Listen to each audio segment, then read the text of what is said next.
Ézéchiel, chapitre 14. Quelques-uns des anciens d'Israël sont arrivés auprès de moi et se sont assis devant moi. La parole de l'Éternel m'a alors été adressée. Fils de l'homme, ces gens-là portent leurs idoles sur leur cœur. Ils mettent juste devant eux ce qui les pousse à la faute. Vais-je donc me laisser consulter par eux? C'est pourquoi, parle-leur.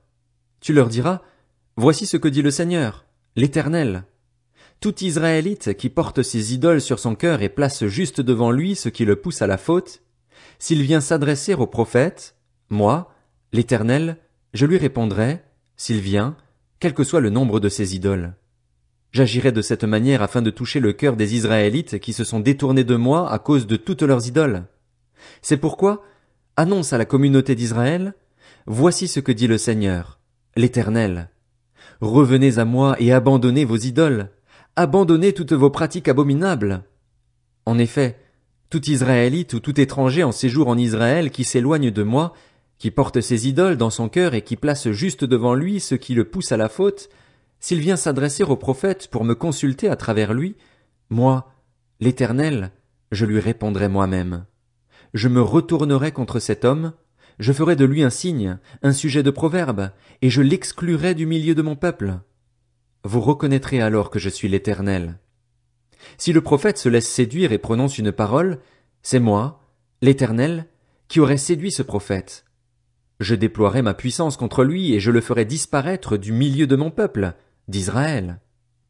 Ils supporteront ainsi les conséquences de leur faute. La peine du prophète sera pareille à la peine de celui qui le consulte, afin que la communauté d'Israël ne s'égare plus loin de moi et qu'elle ne se rende plus impure par toutes ses transgressions. Alors ils seront mon peuple, et je serai leur Dieu, déclare le Seigneur, l'Éternel. La parole de l'Éternel m'a été adressée. Fils de l'homme, si un pays pèche contre moi en se livrant à l'infidélité et que je déploie ma puissance contre lui, si je le prive de pain, lui envoie la famine et en élimine hommes et bêtes, s'il s'y trouve ces trois hommes, Noé, Daniel et Job, eux auront la vie sauve à cause de leur justice, déclare le Seigneur, l'Éternel. Si je fais parcourir le pays par des bêtes féroces qui le dépeuplent, s'il devient un endroit désert par où personne ne passe à cause de ces bêtes, s'il s'y trouve ces trois hommes, aussi vrai que je suis vivant, déclare le Seigneur, l'Éternel, ils ne sauveront ni fils ni fille, eux seuls seront sauvés et le pays deviendra un endroit désert. Ou si je fais venir l'épée contre ce pays, si je dis que l'épée parcourt le pays, et que j'en élimine hommes et bêtes, s'il s'y trouve ces trois hommes, aussi vrai que je suis vivant, déclare le Seigneur, l'Éternel, ils ne sauveront ni fils ni fille, mais eux seuls seront sauvés. Ou si j'envoie la peste dans ce pays, si je déverse ma fureur sur lui par la mortalité pour en éliminer hommes et bêtes, s'il s'y trouve Noé, Daniel et Job, aussi vrai que je suis vivant, déclare le Seigneur, l'Éternel, ils ne sauveront ni fils ni fille. Eux, ils auront la vie sauve à cause de leur justice. Oui, voici ce que dit le Seigneur, l'Éternel. Même si j'envoie contre Jérusalem mes 4 terribles instruments de jugement, l'épée, la famine, les bêtes féroces et la peste, pour en éliminer hommes et bêtes, il y restera des rescapés, on en fera sortir des fils et des filles. Ils sortiront pour aller vers vous. Vous découvrirez ainsi leur conduite et leurs agissements, et vous serez consolés du malheur que je fais venir sur Jérusalem, de tout ce que je fais venir contre elle. Ils vous consoleront, quand vous découvrirez leur conduite et leurs agissements, et vous reconnaîtrez que ce n'est pas sans raison que je traite cette ville comme je la traite, déclare le Seigneur, l'Éternel. Ézéchiel, chapitre 15. La parole de l'Éternel m'a été adressée. Fils de l'homme, le bois de la vigne, qu'a-t-il de plus que tout autre bois, que les branches qui sont sur les arbres de la forêt? Tire-t-on de ce bois de quoi fabriquer quelque chose? En tire-t-on un crochet pour y suspendre un objet? Au contraire, on le jette au feu pour qu'il le dévore. Le feu dévore ses deux extrémités et son milieu finit calciné. Sera-t-il donc utile à quelque chose? Puisqu'on n'en faisait rien quand il était entier, on peut d'autant moins en faire quelque chose quand le feu l'a dévoré et qu'il est calciné. C'est pourquoi, voici ce que dit le Seigneur, l'Éternel. Tout comme je jette au feu le bois de la vigne pour qu'il le dévore de préférence au bois de la forêt, je jette au feu les habitants de Jérusalem. Je me retournerai contre eux. Ils auront beau être sortis du feu, le feu les dévorera. Vous reconnaîtrez que je suis l'Éternel, quand je m'en prendrai à eux.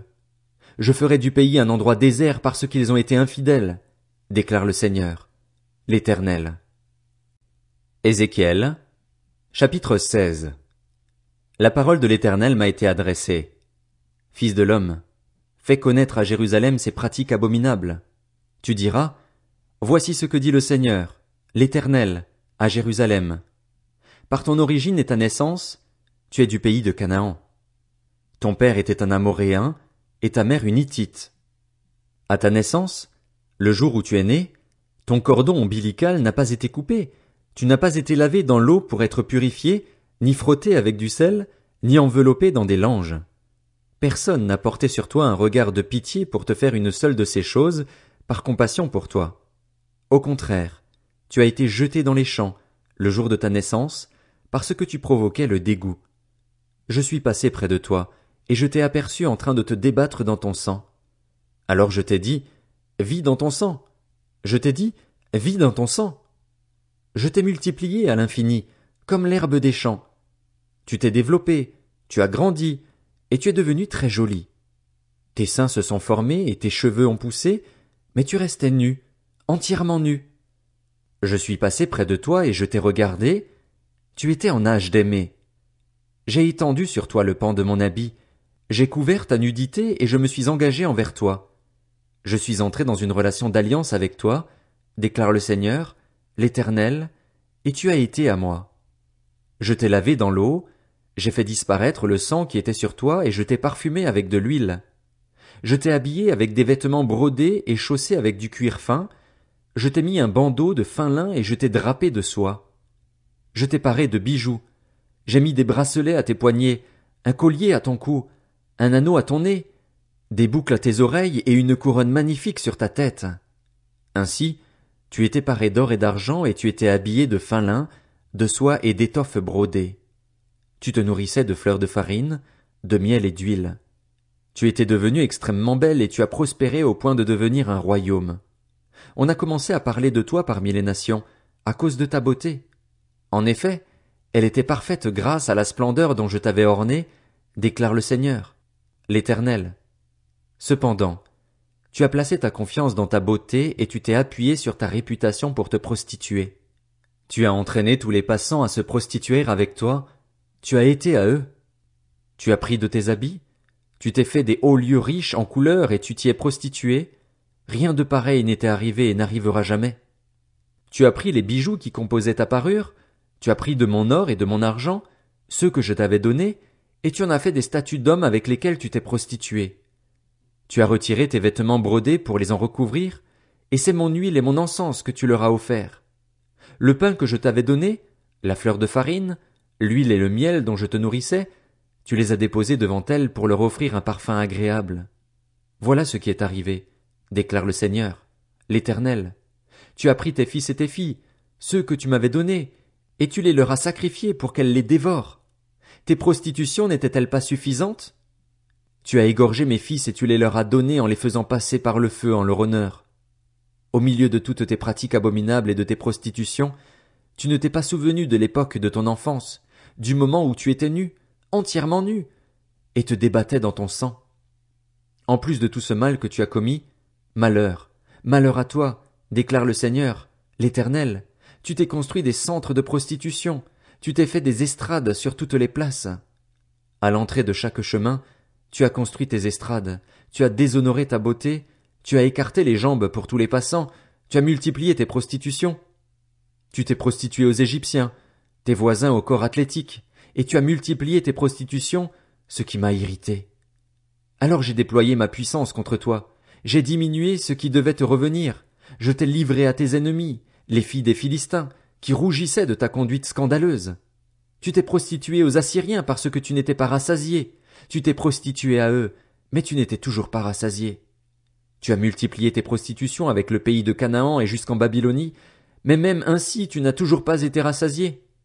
Quelle faiblesse de cœur tu as révélée, déclare le Seigneur, l'Éternel, en commettant tous ces actes qui sont l'œuvre d'une experte en prostitution. Lorsque tu construisais tes centres de prostitution à l'entrée de chaque chemin, lorsque tu faisais tes estrades sur toutes les places, Tu ne t'es pas conduite comme la prostituée qui, elle, réclame un salaire. Tu as été la femme adultère qui reçoit des étrangers au lieu de son mari. À toutes les prostituées on paye un salaire, mais toi, tu as offert des présents à tous tes amants, tu leur as donné des cadeaux afin qu'ils viennent de partout vers toi pour coucher avec toi. Tu as eu un comportement contraire à celui des autres prostituées. On ne te recherchait pas pour coucher avec toi et, en versant un salaire au lieu d'en recevoir un, tu as été le contraire des autres. C'est pourquoi, prostituée, écoute la parole de l'Éternel. Voici ce que dit le Seigneur, l'Éternel.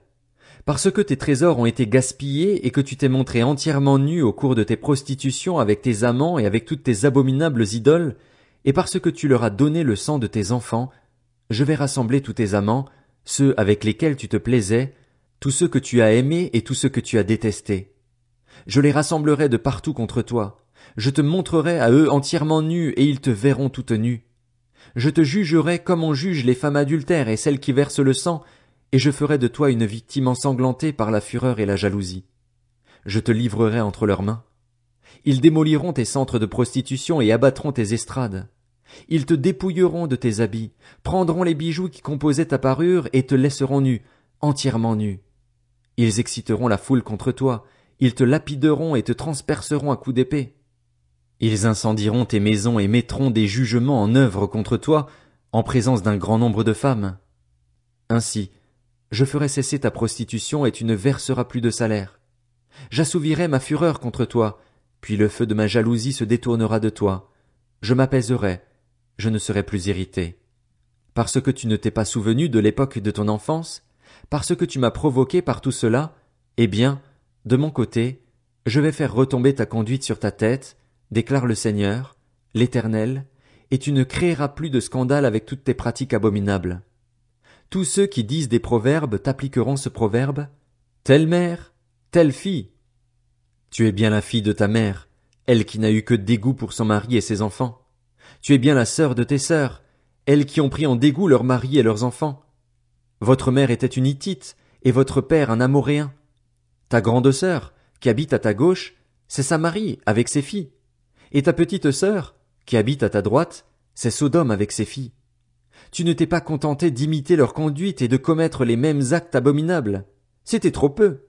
Tu t'es montré plus perverti qu'elle dans toute ta conduite. Aussi vrai que je suis vivant, déclare le Seigneur, l'Éternel, ta sœur Sodome et ses filles n'ont pas fait ce que vous avez fait, toi et tes filles. Voici quelle a été la faute de ta sœur Sodome. Elle avait de l'orgueil, elle vivait dans l'abondance et dans une tranquille insouciance, elle et ses filles, et elle n'a pas soutenu la main du malheureux et du pauvre.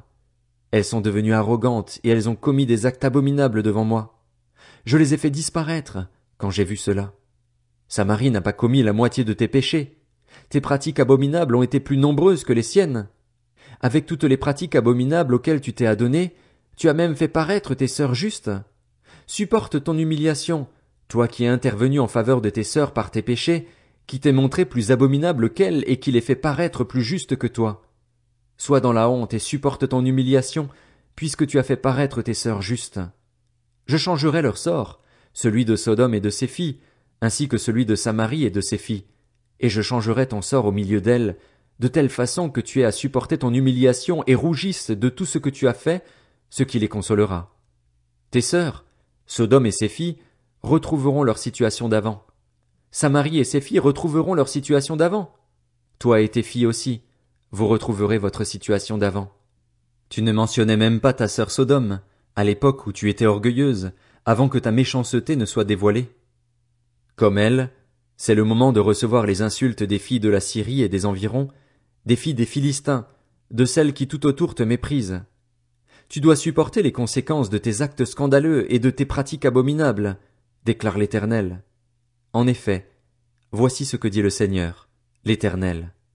J'agirai envers toi comme tu as agi, toi qui as ignoré ton engagement en violant l'alliance.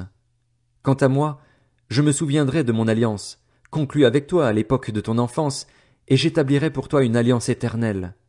Tu te souviendras de ta conduite, et tu en éprouveras un sentiment d'humiliation quand tu recevras tes sœurs, les grandes comme les petites. Je te les donnerai pour filles, mais pas sur la base de ton alliance. J'établirai moi-même mon alliance avec toi, et tu reconnaîtras que je suis l'Éternel. Ainsi, Quand je t'aurai pardonné tout ce que tu as fait, tu te souviendras du passé. Tu en auras honte et tu n'ouvriras plus la bouche à cause de ton humiliation, déclare le Seigneur, l'Éternel.